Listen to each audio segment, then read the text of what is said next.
Hey, what's going on, guys? I know it's been a while since I posted a video. This will be short and kind of half-assed, but I wanted to go over switchology and kind of my thoughts on it. And keep in mind, this is just my experiences running fighting guns and kind of what I think works and doesn't work.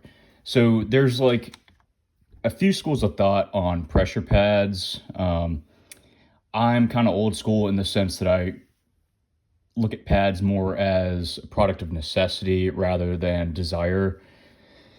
So what does that mean? It means basically, hey, if you don't have to use something and stack tolerances on your lasers or your lights, why would you? And so I know that there's some setups where, you know, pads are going to be needed, and that's fine, particularly on longer builds like 14.5s or whatever. But this is my personal Mark 18 and kind of how I ran my Mark 18 when I was in. I tried a lot of different setups over the years, but this is one that I found that worked pretty well.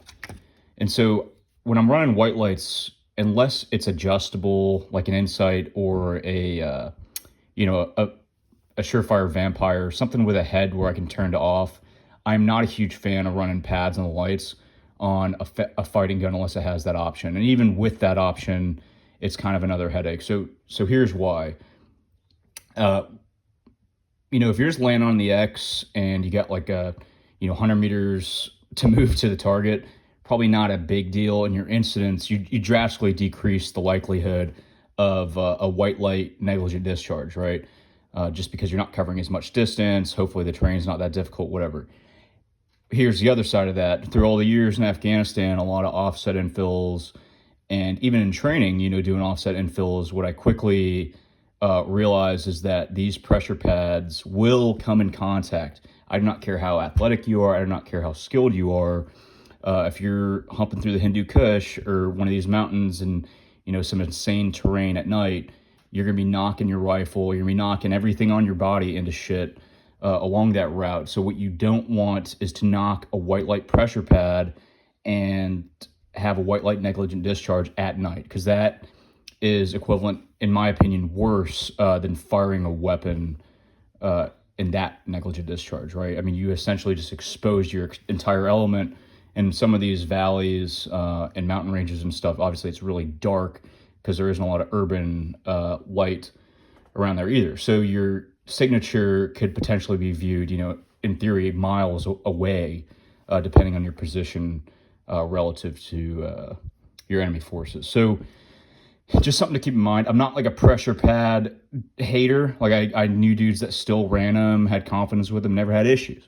But hey, I like to err on the side of safety. And so the other big thing that I think is really important if you're running infrared stuff is the ability to quickly transition from infrared to white light, particularly guys that are doing a lot of CQB and stuff like that, because white light is a tool at the end of the day, right?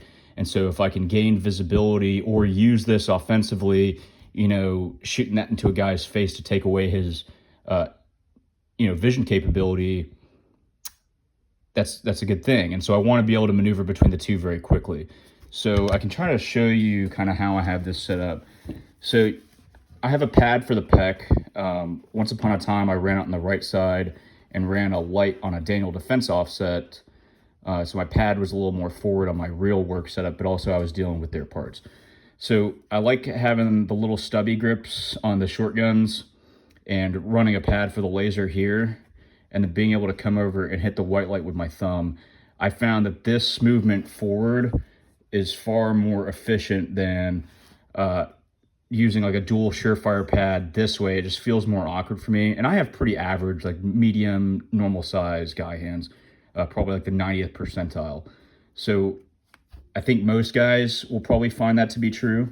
And obviously with pick rails and stuff, it's kind of hard to get that ideal match. Ideally, I'd have it even a little higher, but just not touching the laser aiming device. But nevertheless, this works pretty well, and I can quickly transition. It's a setup I have a lot of reps with. Again, just something to keep in mind, just trying to maybe open your mind a little bit to whys and why nots and kind of my experience behind this. And I can go over the full setup if you guys are curious, but this is just something I found that worked for me. You don't necessarily need magnet tape. That's what we had.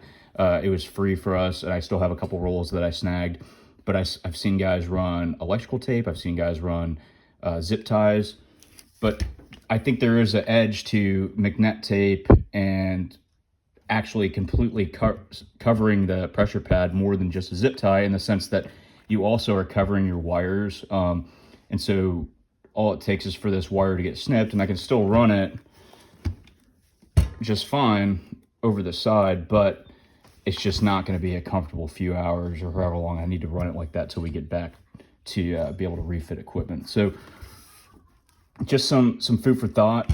People have different theories behind it. This is a setup I found that works really well.